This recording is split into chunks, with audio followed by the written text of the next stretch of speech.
Assalamualaikum warahmatullahi wabarakatuh. Pemirsa yang dirahmati Allah, kehamilan remaja itu disebabkan oleh dua faktor. Pertama adalah kehamilan yang tidak diinginkan. Ini problem besar bangsa kita, karena banyak sekali anak-anak kecil yang masih belum dewasa sudah mengalami kehamilan yang tidak diinginkan akibat arus globalisasi yang tidak difilter dalam pergaulannya. Yang kedua adalah karena memang sengaja untuk melakukan pernikahan dini adalah kehendak orang tua dan keinginan anak itu sendiri. Kehamilan remaja ini jika kurang dari 19 tahun, maka itu termasuk pernikahan dini jika itu dinikahkan. Undang-Undang Indonesia alhamdulillah sudah merevisi Undang-Undang Pernikahan 1974 tentang usia batas minimal pernikahan perempuan yang dari 16 tahun kemudian menjadi 19 tahun. Ini adalah yang harus kita patut syukuri bersama. Karena bagaimanapun kehamilan remaja akan berdampak kepada beberapa risiko. Yang pertama adalah risiko kesehatan. Tubuh yang belum siap, hormon yang belum siap. Secara biologis, jika kemudian hamil, pasti akan membawa dampak yang luar biasa. Salah satunya menurut penelitian adalah terkena penyakit kanker payudara, kanker rahim, dan indung telur. Yang kedua, kesehatan mental. Anak kecil yang belum berusia 19 tahun, tentu kedewasaannya masih dipertaruhkan. Ketika dia mengetahui hamil, maka otomatis akan menarik diri dari pergaulan. Dan bisa juga nanti akan terhenti pendidikannya. Dan ini membawa efek psikologis, yaitu menarik diri, minder, dan bisa jadi mengakibatkan dia tidak bisa menikmati kehidupan remaja layaknya yang dilalui secara normal, bermain dan bersekolah. Secara kesehatan sosial dan ekonomi,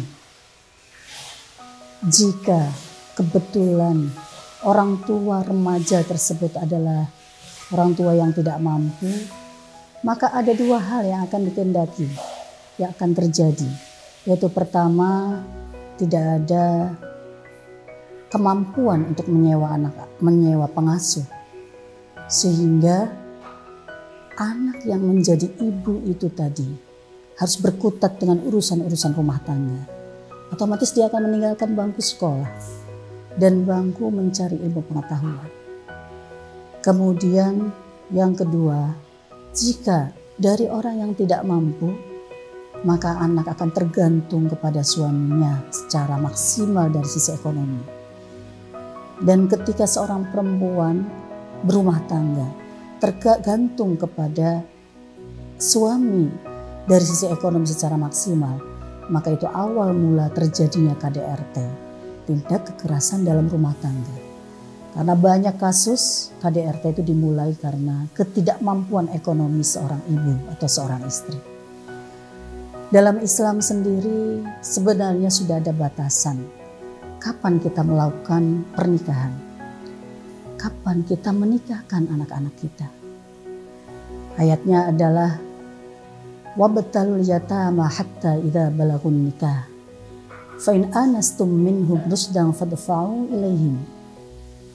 Ini adalah tegas sekali mengatakan, ujilah kamu anak-anak yatimmu sehingga mereka mencapai batas usia pernikahan. Dan jika engkau menganggap pintar mereka, berikanlah harta-harta mereka. Ini dikiaskan dengan usia pernikahan. Karena dalam Quran tidak ada batas yang jelas tentang usia pernikahan itu kapan. Tetapi ada kalimat yang diuntarakan dalam Al-Quran tadi adalah rusdan. Rusdan itu berarti orang sudah dewasa untuk bisa mengurus dirinya sendiri, mengurus orang lain, dan bisa menentukan solusi apa yang dia kehendaki. Yang kedua, Islam juga mengajarkan, bahkan memerintahkan, janganlah kita meninggalkan generasi lemah. Tetapi kita harus meninggalkan generasi yang kuat dari sisi keilmuan.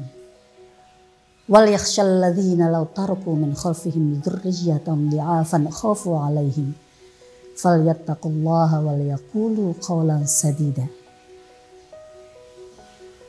Ibu-ibu, bapak-bapak, dan segenap pemirsa yang dirahmati Allah. Kedua ayat itu tadi menunjukkan batasan pernikahan dini sekaligus kehamilan remaja yang memperingatkan kepada kita semua untuk mewaspadai tentang kehamilan remaja, dan ini adalah PR bersama. Pemirsa yang dirahmati Allah, ada hal yang harus kita waspadai, dan pernikahan dini sekaligus kehamilan remaja itu bisa diwaspadai karena 3 faktor. Yang pertama adalah fondasi agama. Anak-anak diajarkan untuk takut mendekati zina. Wala taqrabuz zina innahu kana fahisha. Yang kedua, pendidikan seks usia dini. Anak-anak harus diajarkan tentang pendidikan seks supaya dia bisa membatasi diri mana dan mengerti mana yang boleh dilakukan dan mana yang tidak boleh dilakukan terkait dengan reproduksinya. Yang ketiga, bimbingan orang tua yang dilakukan oleh keluarga dengan segenap cinta, kasih, dan sayang, sehingga anak tidak lari ke orang lain, tidak lagi bergaul dengan orang-orang yang tidak tepat, tetapi dia akan kembali dengan keluarganya melakukan solusi-solusi problem keremajaannya. Pemirsa yang dirahmati Allah, untuk itu semoga apa yang saya paparkan bermanfaat bagi kita semua. Wallahu yarhamuna birahmah. Wassalamualaikum warahmatullahi wabarakatuh.